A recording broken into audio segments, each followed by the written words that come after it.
Why is the shopping cart always in the top right of the screen? How do companies predict my purchases? And why do prices end in 9? Why do fast food companies use red and yellow in their logos? Why do restaurants always have one expensive menu item? Researchers, marketers, and very curious people seek the answers for how we make decisions and how we choose products.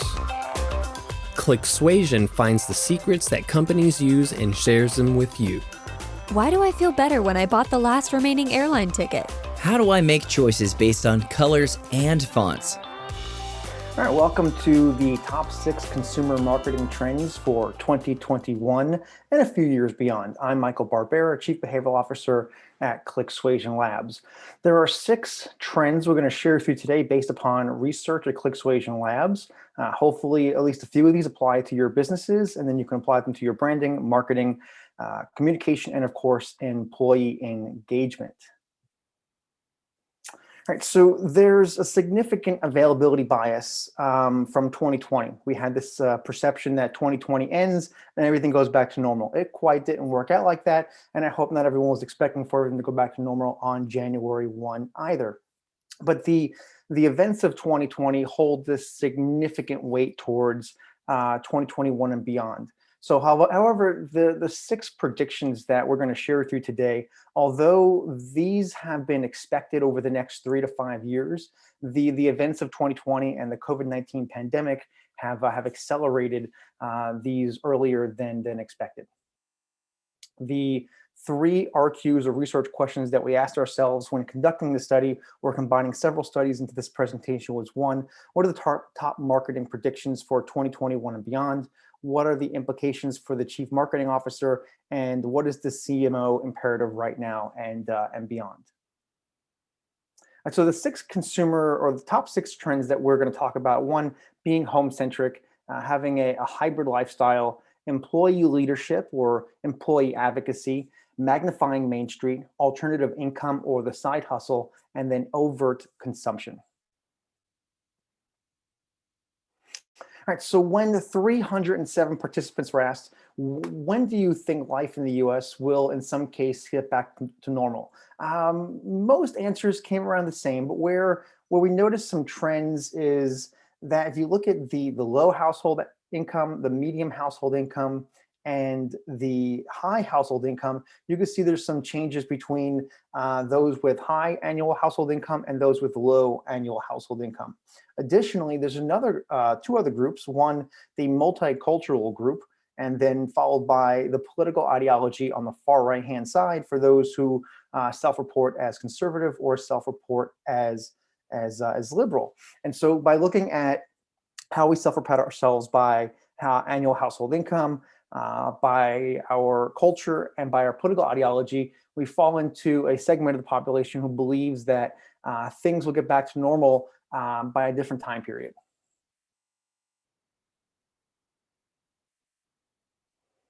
All right, so let's look at some emotions. So what we have here is a 10-year historical outlook on emotions of being safe and afraid, being trustful and distrustful, and then being alone. And all right, so when looking at these emotions, although it's a 10-year outlook, what we have here is we included 2019 into the middle. So we have 2010 through 2020 for each of these emotions.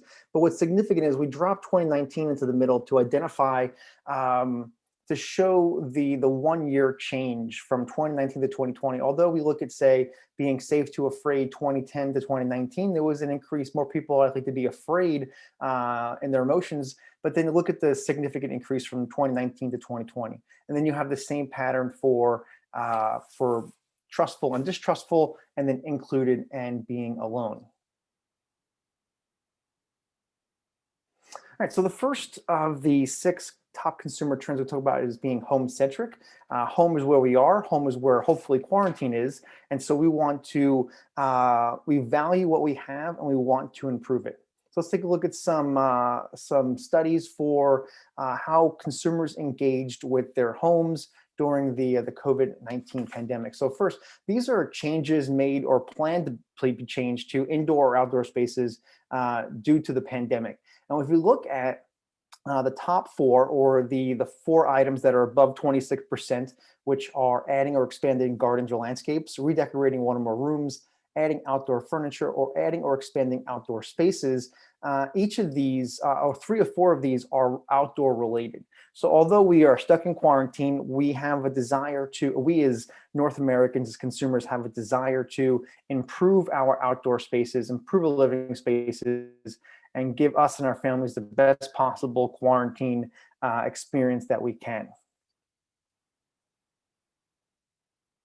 All right, so when asked, living through this pandemic will likely have a lasting impact on the way I think about my home and how I manage it. All right, 26% believe that they neither agree or disagree, but then if we look at a significant number, if we look at anything that's either neutral or agree or somewhat agree, that's 72% of participants in a study of more than 1,300 participants agree that it's either neutral or agree or completely agree. So most people are trending to or skewing to that the pandemic has had a lasting impact on the way that I or we manage our home.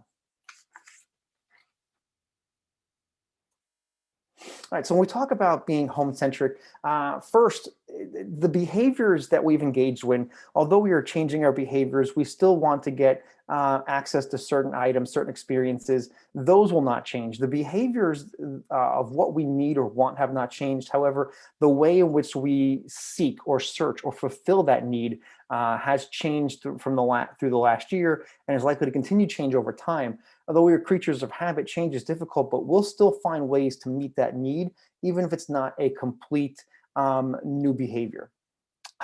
As in what we can do today to be home-centric. Number one, message framing for your consumers. Let's talk to our customers about being comfortable, giving them security, giving them control. Consumers or North Americans love to feel in control. We don't want to lose it, hence why a large segment of the population does not want to quarantine, are anti-vaccine, or are venturing out into the public. And that's a natural behavior because we want to feel like we're in control of our own lives, our own destiny. So if we create our message framing to give the customer or make the customer feel like they're in control, they're safe, they're secure, and they're at least in control of their environment, then you're more likely to have a positive brand experience with your customers. And then let's look at hybrid experiences. By 2023, many brands that pivoted to virtual events or conferences over the last year will have some type of integration between real-time and virtual engagement in the same activity. So let's break down what that exactly means. Consumers have adopted digital tools to move through life in a convenient and safer way. So here's the percentage of customers who have done each a hybrid behavior since the pandemic started. And what hybrid behavior would be defined as something that is both digital and tangible. You're maybe visiting a museum, but instead of having a tour guide, you're using your phone with a QR code to view and engage with certain pieces of the museum. That would be an example of hybrid behavior. So what we've found was, in a study of more than 1,300 participants, about 45% of the participants have engaged in at least one hybrid behavior since the pandemic started in the United States. More significantly, 25% have used an app to check store inventory. This is partly where the grocery disruption comes in play. Whereas grocery disruption wasn't expected to happen until 2023, 2024, the pandemic definitely accelerated our desire to have our groceries delivered, to shop online. Hence, we have Instacart and Instacart's competitors as well. If we look down, we see, let's go down to the watch parties. So we have 8% stated that they remotely watched a video together with someone else. In the start of the pandemic, usually this was screen sharing, maybe on Zoom with a peer, a colleague, a friend, a relative, a loved one, and then maybe sharing a screen together or watching a YouTube video together. This has merged into watch parties. So now most streaming apps now offer watch parties where you and a participant or someone else can watch the same activity together from two separate locations. And then below it, at 6%, 6% said they had a virtual chat or video call with a brand representative. So for those who work in customer service, this is a significant item to look at, because most customer service is either chat-based or it is voice-based. Very little customer service has been video-based, and for partial reasons. Number one, it's taxing, it's resource intensive for brands, and number two, as we try to roll it out going forward, there's been a lot of taxation on Zoom or Zoom platforms where video conferencing, video chat has been taxing on many people since the start of the pandemic, where we have that Zoom fatigue, which we're going to talk about in a little bit. However, if a brand is able to incorporate a video customer service chat with their brand in an easy convenience manner that's not taxing on the customer, this is an area where we believe many brands can capitalize on the customer service experience.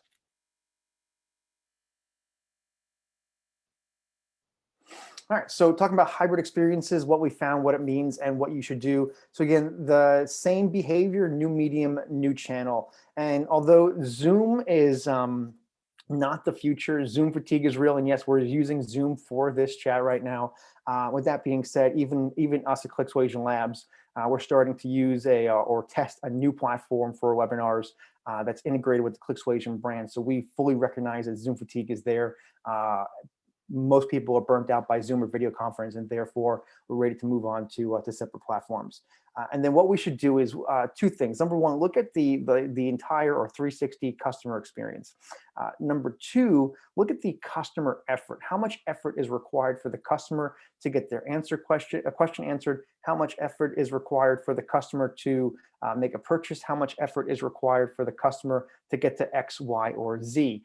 That's the number of clicks, the length of time waiting on hold, the length of time waiting in line, the drive between point A and point B. So effort is a significant driver of customer behavior, and us as consumers, we love convenience, safe, comfort, and we like to trust those brands who give us an easy time to engage with things we want and need. All right, so employee activism, this is another item that wasn't expected until 2023, 2024, but we're expecting next year that most organizations are going to have a larger budget for their publicity and communication teams, because employees want their voice heard. Employees, yes, they are an extension of the brand of their employer, and vice versa. It's a two-way street. So employees want to be heard. They want want to advocate for what they believe is right. And that is going to have either a positive or adverse effect on the brand that they're employed by. So when looking at a study, when employees were asked, which of these two statements do you agree with the most? Statement A, I strive to incorporate my personality into my work, or statement B, I try to keep my work self and my personal self separate. What we found is most people lean towards the statement B. They try to keep it separate, but then as we look at, it should be another chart here for age, because we look at the younger generation, pretty much those 34 and younger lean towards, they see it as they incorporate it together. So the older generation, Generation X and older, are likely to believe that there's two separate persons. There's the work person and the me person, and then the younger than Gen X believe that there's one single person. We're an extension of our brand, and vice versa. All right, so what does this mean, and what can we do about it? So notable brands have been impacted, yet this is not limited to notable brands. Whether it's a large brand of 5,000 employees, a regional brand of 400 employees, or a small business with 10 employees, this affects every business individually, because employees do want to have their voice heard, and employees have a significant reach. Employees of a brand have just as much as a reach as the brand does. If the employee can go on to a social media platform and share a comment, an opinion, the brand can do it as well. So the voices are semi-equal. All right, so employees have indirect influence into consumer decision making, and many customers want to engage with brands who have similar thought processes, similar political ideologies, and similar thoughts on social activism and social responsibility. And then what we can do about it is create some talking points. This is an area where, unfortunately, most brands become reactive. We start to think about this and create a plan once it's already too late, and then we're reacting to journalists, to journalist requests, etc. So create talking points in advance. Share the talking points with your employees, with those who are responsible for advocating for the brand, those in the communication and HR teams, to address those talking points as needed when they arise, or potentially before they arise, and be as proactive as possible. All right, let's talk about magnifying Main Street. The Main Street catalyst started with the pandemic as product availability, as larger brands had difficulty filling shelves, difficult time with their logistics platforms. Most consumers shifted to a product availability mindset, whereas, okay, I am loyal to X brand, but Y brand has the product available, so I'm going to shop with Y brand.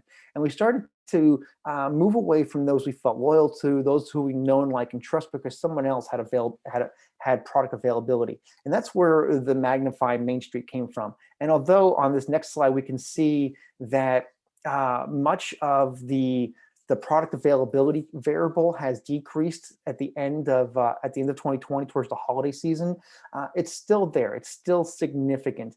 And what's also significant is that the magnified Main Street is there as well. Something else we look at as well is we look at the black line, which is one of our concerns as North Americans, neighborhood shops going out of business. North Americans in general are typically not community centric. We focus on family first, then country, then community. And so what we're seeing here is a trend that's not normal for North America, or at least the United States. And we're showing that more people are caring about their local community and wanting to help small businesses, medium-sized businesses stay in business and keep the community together. What's also notable on here is we look at the not only product availability, but people acting in ways that are not interest of the community. So this is what scares people.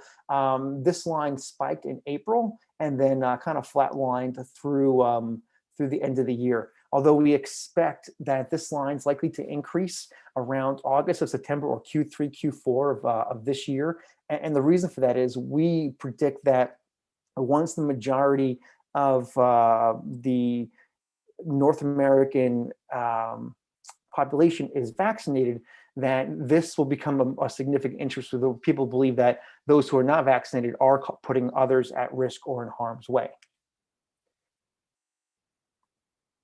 So looking at the big picture exchange between big brands and small businesses, where do customers believe the responsibility lies? Who is better at doing what? And so we have some categories here being customer service and experience, creating internal policies, community and contribution, safety, value for money, price, and technology and logistics. So out of a study of nearly 200 people, 193 to be exact, most people believe that big business are more likely to be effective with price and technology, potentially value for money, but small business are more effective with creating safety, community contribution, internal policies, and customer experience and service. So this is where we match well. If we're a big business and we know that our customers do care about the community, but they believe small businesses can be more effective at internal policies, maybe this is a weakness that we can capitalize on and then bridge the gap between one of our target audiences. All right, so magnifying Main Street, what we found, what it means, and what you should do. So originally we started about a decade ago with creating mobile, going from mobile friendly to mobile first platforms a decade ago. Today it's become digital first. So digital first, then live or person to person later. So digital first engagements are here, they're here to stay. If brands have not at this time adapted or adopted a digital first policy or digital first consumer experience, we would suggest that these brands look into creating something that's a digital touch point first, and then add the human to human aspect or two-way communication in person aspect a little later on.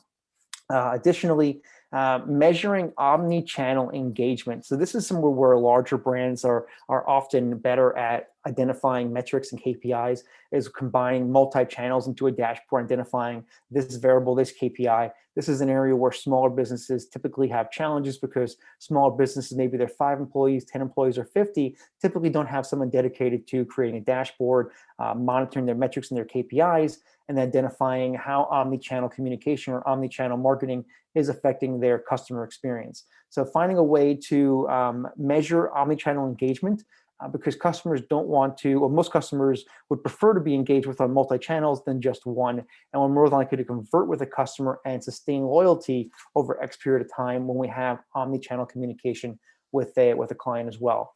Additionally, if we can find those local influencers, those who would advocate for small businesses that are local, that advocate for Main Street. So every community has a local influencer. If that person can advocate for Main Street, we're more likely to see brands self-sustain over the next 2 to 3 years. All right, so let's look at alternative income and products, or such known as the side hustle. The side hustle is here because most people want prestige, social status. We want security, comfort. And the item on the last in that list, although it's important, is additional income. Although additional income is important, it's security that we're looking for. So let's look at how the definition of gig workers has affected the outlook of who is being a gig worker or who is working multiple jobs. So about 2 years ago, in May of 2018, the Federal Reserve definition states that 30% of people in our country, or employed people, were using a side hustle or a side gig to create additional income.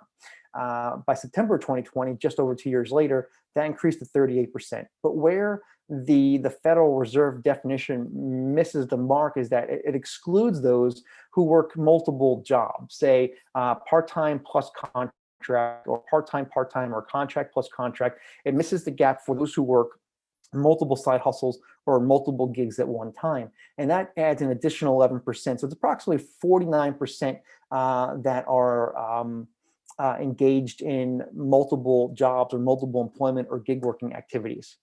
And so what we found, what it means and what we should do, empowerment, security, and prestige. These three are what we found are the reasons why people want to engage in side hustles or the gig economy. And those three, empowerment, security, and prestige, equal to social status. Additionally, what it means is that we should embrace employee concerns. Employees are concerned about flexibility, having additional income, having a social status, or having some kind of prestige or recognition in what they do. Maybe somewhat of a instant gratification or near instant gratification for their projects. Although there's not an easy solution to this, what we would suggest is identify a way to increase prestige, increase flexibility, titles for your employees, as well as if your brand or organization has the ability to permit your employees to use side hustles or side gigs to create extra income, as long as they're not potentially competing with your own brand, that might be a good method to, a good policy to create to keep your employees happy. As well as maybe what some brands have done over the last 2 quarters is they've created side hustle projects that are part of the larger brand, but also give the employee additional income for actions taken on their own behalf on their own time.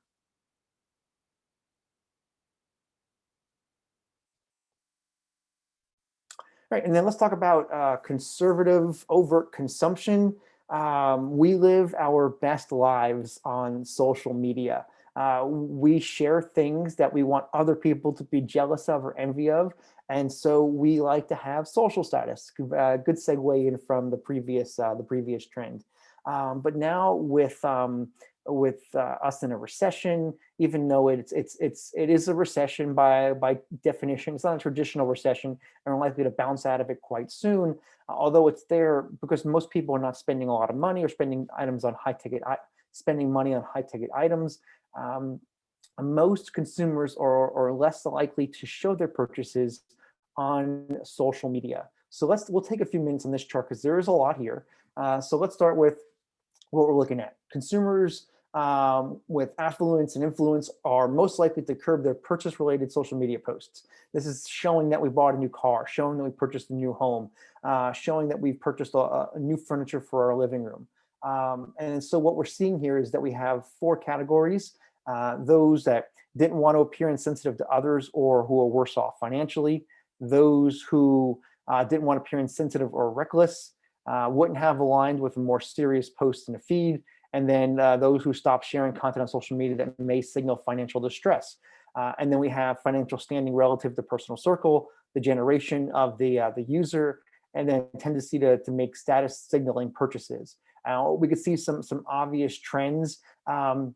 So in short, as we're digesting this slide from participants, digesting the slide that consisted of participants just over 1,300, is that most people are staying away from sharing their purchases on social media. So for brands who build upon user-generated content, we want our customers to show what they've done for social proof, for word of mouth, voice of the customer, to show that other people are buying it. Well, that's going to be a little more challenging over the next year or two, because we're we're semi-sensitive on what we want people to see and how they believe that we are spending or how responsible we're being, especially as we don't want to rub it in. So what we can do is we can ask our customers to share their testimonials, their experiences, their photos, their videos in a user-generated way, but more in a private setting, maybe a private message, and that information can be stored for a later date.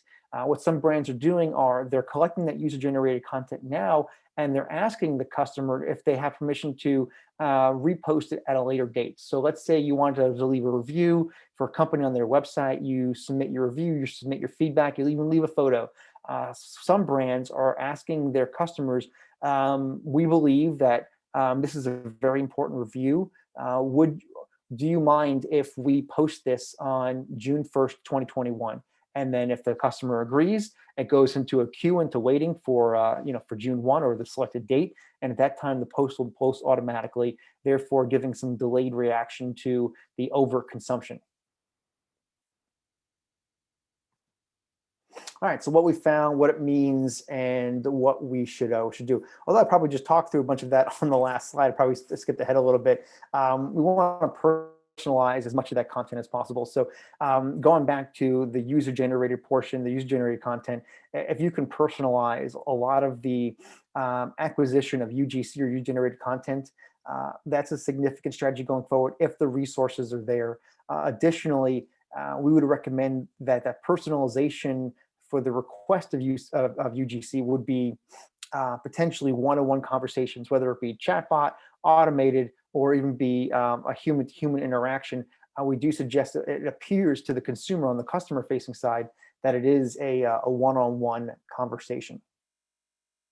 All right, so those are our top 6 consumer marketing trends for 2021. Just to recap what they were: being home-centric, having a hybrid lifestyle, employee leadership or employee advocacy, magnifying Main Street, creating alternative income or the side hustle, and then overconsumption shared via social media or public-facing platforms. With that, we appreciate it. Look forward to seeing your success in 2021 and beyond. Thanks for listening to Clicksuasion. Subscribe to the podcast, read our research, and get in touch with us at clicksuasion.com. You can also find us on Twitter with the handle @Clicksuasion.